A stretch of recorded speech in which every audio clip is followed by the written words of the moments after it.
Jour à peu près maintenant, 2 semaines, chez Bayard. La paix soit avec toi, hein, c'est le titre de l'ouvrage avec le sous-titre Les religions sont faites pour réunir. On avait à l'époque, dans les dernières années, mis ici un slogan, on est fait pour s'entendre, pour vivre ensemble. Ça reste un peu le fil rouge de nos soirées débats. Voilà. Ousmane, je vous laisse la parole. Et bonne soirée à tous. Merci beaucoup.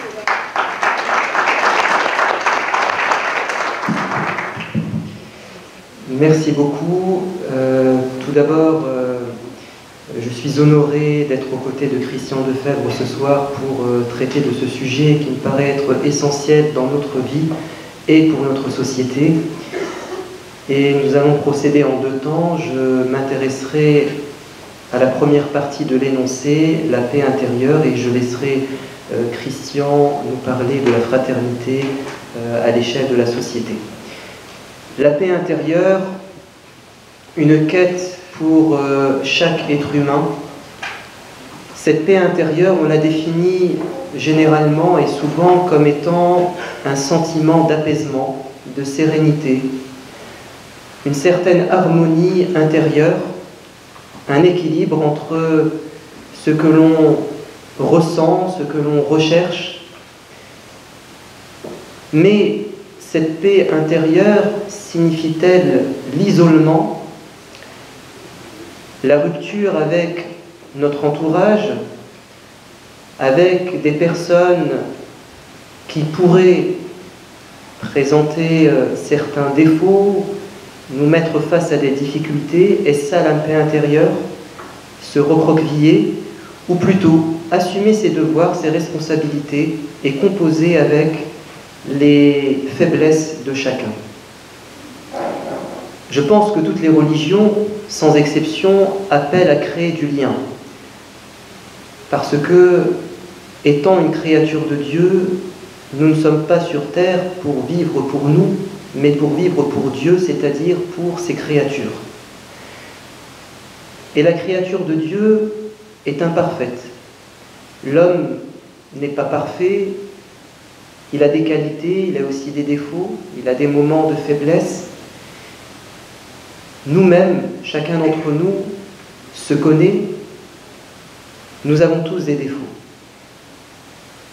La paix intérieure consiste non pas à évacuer de sa vie les problèmes, parce qu'on va en rencontrer, la vie est faite d'épreuves, mais la paix intérieure consiste plutôt à évacuer nos problèmes de conscience.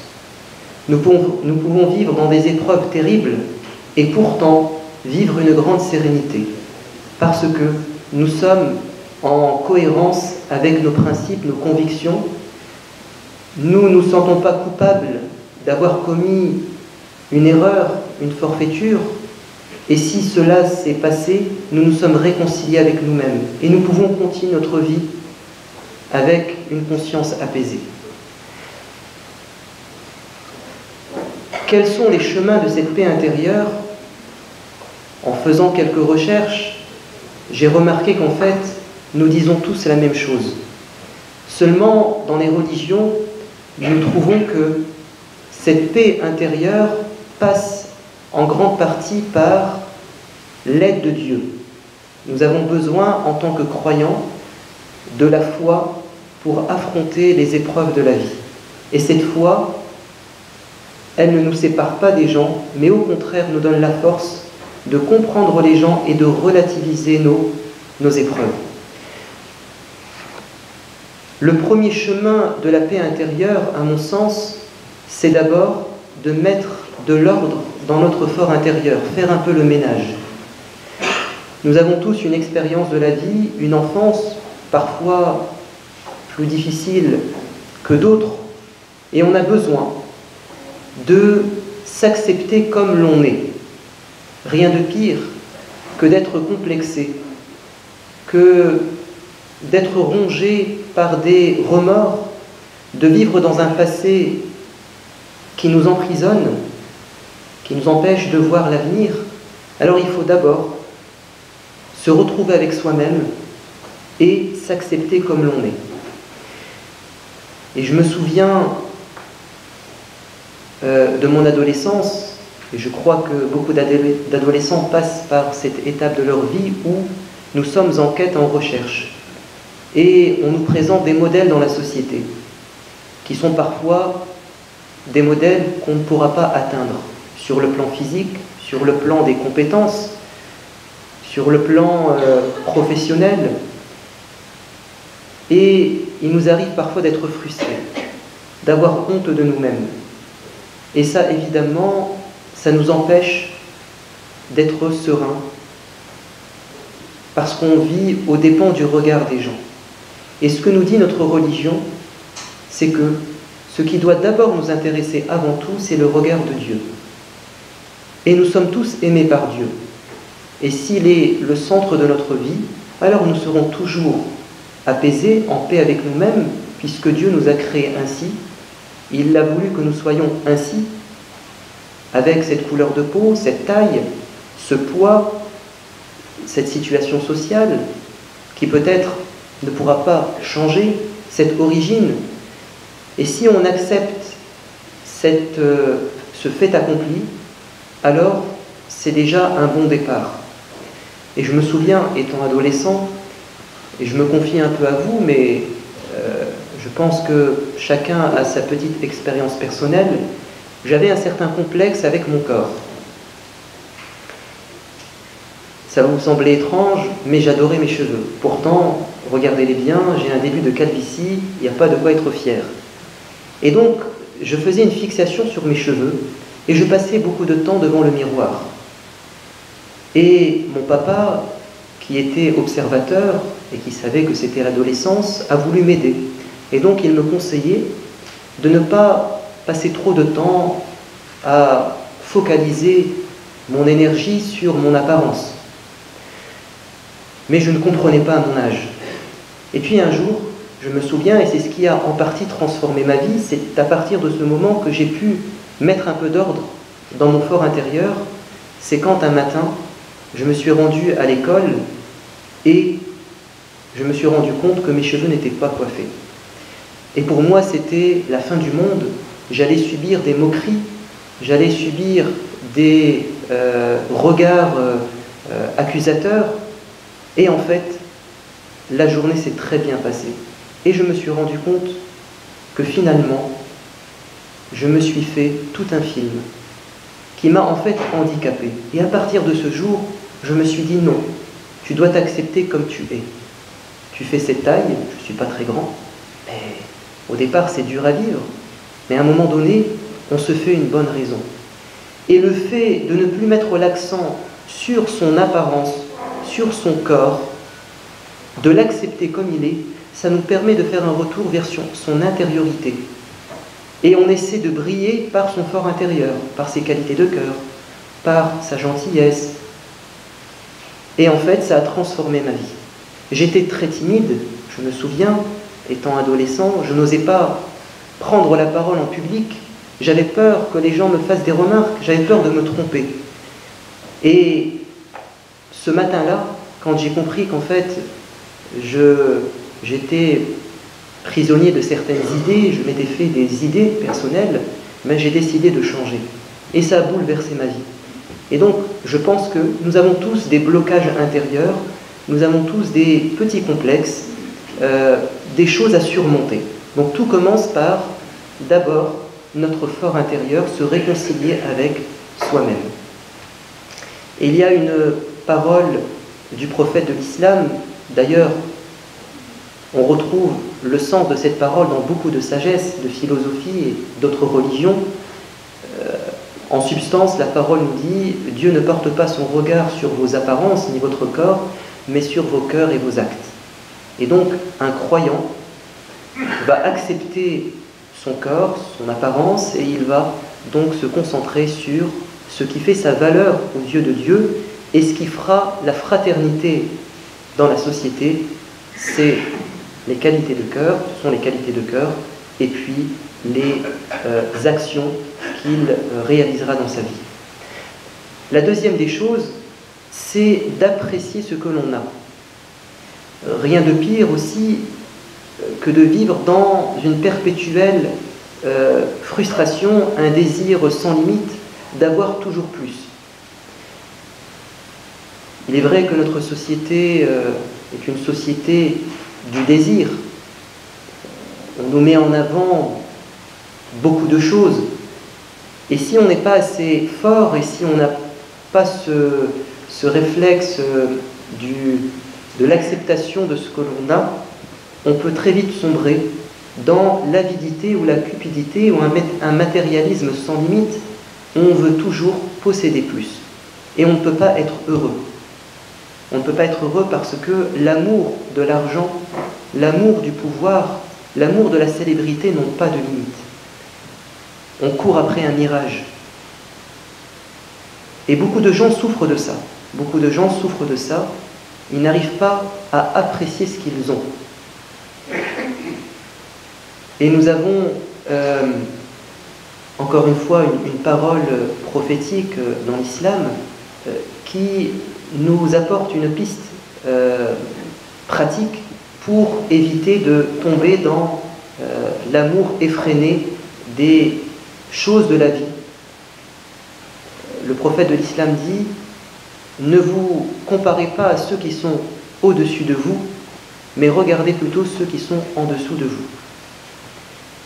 Et si nous avons ce réflexe de toujours se comparer à ceux qui sont privés, à ceux qui sont démunis, à ceux qui n'ont pas, finalement nous allons dire « Je suis finalement bien logé, j'ai une santé, d'autres sont malades, j'ai de quoi vivre, j'ai un toit, j'ai une famille, d'autres vivent des difficultés. » La paix intérieure passe par cet effort de se comparer à ceux qui ont moins et de ne pas trop se comparer à ceux qui ont plus.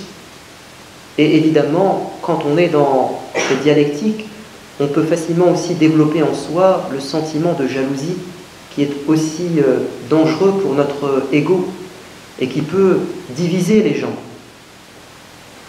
Donc la paix intérieure est une source de fraternité réelle, parce qu'on purge son cœur, son fort intérieur, de beaucoup de vices qui créent des tensions entre les gens. Il faut aussi apprécier les gens qui nous entourent comme ils sont. Les apprécier comme ils sont, c'est-à-dire avec leurs différences. Car si nous nous sentons supérieurs par principe, alors nous allons mépriser les autres et on ne peut pas être heureux. Car l'être humain, normalement, est heureux quand il est en paix avec son entourage. On n'aime pas vivre en conflit avec les gens qui nous entourent. Rien de tel que de rencontrer son voisin, son collègue de travail, son camarade de classe, son patron, son ouvrier, avec un cœur sain et sans éprouver de rancœur vis-à-vis de lui. Et donc ce sentiment d'égalité, et dans la religion, nous sommes les créatures de Dieu, les fils finalement, ou des frères, c'est-à-dire les descendants d'un couple originel, Adam et Ève. Donc nous sommes une même famille. Nous sommes une même famille et on doit considérer que l'autre fait partie de moi. Accepter l'autre comme il est, c'est-à-dire avec ses défauts et ses qualités. Et l'un des problèmes qui empêche d'être en paix avec soi-même et donc avec les autres, c'est de ne retenir de l'autre, qui peut être son épouse, son mari, son enfant, ses parents, de ne retenir de l'autre que ses défauts et de ne pas être juste. Car bien souvent, les gens ont plus de qualités que de défauts, mais il nous arrive de nous concentrer sur ce qui ne va pas.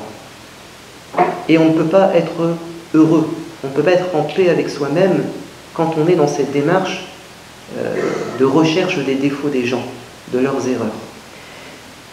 Également, n'attendre rien des autres. Quand nous agissons dans notre vie, nous avons des objectifs. Et parfois, on se fixe comme finalité d'avoir un retour de la part des gens. un compliment, une contrepartie matérielle, un poste, une renommée. On attend des choses. Et le fait d'être toujours dans une démarche intéressée, ça va nous frustrer. Parce qu'on ne peut pas plaire à tout le monde et on ne peut pas recevoir tout ce que l'on désire. Le mieux pour être en paix intérieure, en paix avec soi-même, c'est d'agir de manière désintéressée. C'est-à-dire qu'au départ, j'agis pour un objectif noble qui n'est pas rattaché à quelque chose de matériel. Parce que je peux très vite être déçu. Et donc quand je fais du bien à quelqu'un, quand je rends un service, je le fais d'abord par principe. Et puis si on est croyant, on le fait pour plaire à son Seigneur et on attend peut-être un retour de sa part avant d'avoir un retour des gens. Et ça c'est libérateur et c'est même motivant. C'est pour ça que les gens qui vivent le mieux, je le pense, qui vivent la plus grande des paix intérieures, ce sont ceux qui sont les plus capables de donner gratuitement. Le bonheur n'est pas dans le fait de recevoir, mais dans le fait de donner. On éprouve beaucoup plus de plaisir quand on donne que quand on reçoit. Et ça, c'est une chose qu'on peut expérimenter, surtout pour ceux qui sont dans le bénévolat, dans l'associatif, dans l'humanitaire. Quand on se sacrifie pour les gens et qu'on réalise quelque chose de grand, il y a une satisfaction intérieure qui est beaucoup plus grande que quand on reçoit un cadeau ou des honneurs. Également, l'un des chemins de la paix intérieure, c'est de pardonner. Ce qui est extrêmement difficile, mais la paix est un grand chantier et nous faisons des efforts au quotidien pour arriver à cela. Évidemment, dans notre vie, nous sommes éprouvés et il nous arrive de vivre des conflits difficiles. Évidemment, la première réaction qui est humaine, c'est de se protéger. Et nous ne sommes pas masochistes, nous n'aimons pas se faire du mal ou éprouver du mal. Donc on se protège. Mais la protection ne suffit pas. Parce qu'on peut garder en soi des mauvais souvenirs et une certaine rancœur et une haine envers des gens qui nous ont fait du mal. Et ça empêche de vivre sereinement. La meilleure des choses à faire, et qui est très compliquée, c'est de pardonner.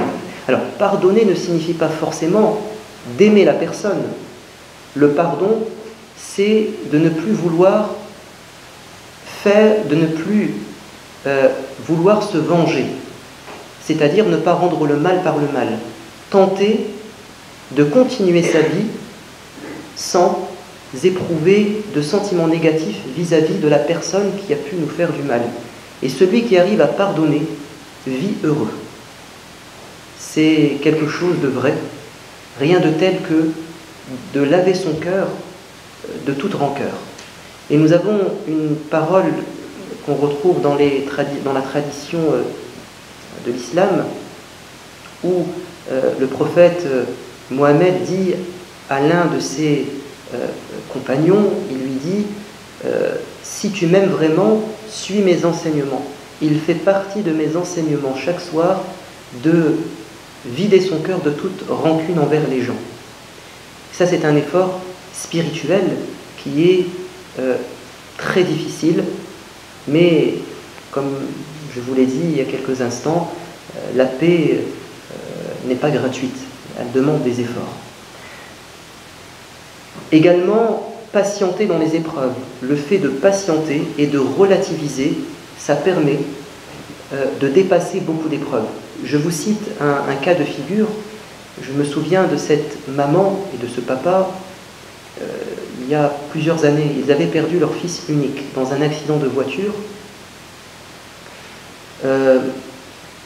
Cet enfant était monté, un adolescent, il était monté dans une voiture, il était le 6e, donc il n'avait pas de ceinture. Et en chemin, ils se sont arrêtés devant la maison d'un ami, et c'était le cousin de ce jeune qui décédera, et il va proposer à son cousin de monter avec lui, donc une 7e personne, et le papa de ce jeune homme va lui interdire en lui disant « c'est trop dangereux pour toi ». Ils vont reprendre leur chemin et il se trouve que le conducteur était en état d'ébriété, il va rouler très vite et ils vont percuter un arbre. Ils vont survivre, sauf celui qui n'avait pas sa ceinture, ce jeune enfant, qui mourra sur le coup. Et en tant qu'imam, il nous arrive évidemment d'accompagner les gens en deuil. Et cette maman qui a perdu son fils unique, en a souffert terriblement. Mais après plusieurs mois, j'ai pu découvrir, parce qu'elle s'est confiée, qu'est-ce qui l'empêchait de surmonter. Parce que son mari avait fait un travail sur lui-même et il a réussi à reprendre un peu sa vie, pas son épouse. Et qu'est-ce qu'elle avoue, qu'est-ce qu'elle m'a avoué? Qu'en fait, elle considérait que le responsable de la mort de son fils était son oncle, c'est-à-dire cet homme qui a dit à son fils « tu ne montes pas avec eux, tu ne montes pas avec eux parce que c'est trop dangereux ». Et elle considère qu'à ce moment, il aurait dû penser à son neveu, le 6e, et il aurait dû lui demander de descendre.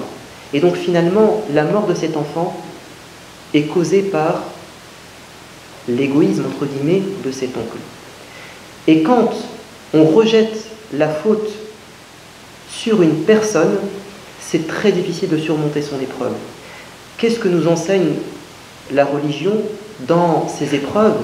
C'est de dire que la mort et la vie, finalement, relèvent du Créateur, de Dieu, et que son heure était arrivée, et qu'on n'aurait pas pu repousser sa mort, ni même l'avancer. Son heure avait sonné. Et ce qui nous aide encore plus dans l'épreuve, c'est de se dire que cet enfant n'est pas perdu à jamais. Il y aura après la mort une autre vie, et on va se retrouver. Ces notions spirituelles que l'on retrouve dans les religions aident à surmonter les épreuves, car on relativise notre malheur, et ça nous permet de vivre une certaine paix intérieure. Et puis, je termine en disant que l'un des chemins vers la paix intérieure, c'est le fait d'éviter de faire le mal et de s'entourer de personnes négatives. Quand on fait le mal, notre conscience nous rattrape. Et nous allons vivre le regret, nous allons ressentir un sentiment de culpabilité, et donc il faut éviter au maximum d'être à l'origine d'un mal. Et si cela se produit, alors on demande pardon aux gens si on leur a fait du mal, on essaie de se rattraper.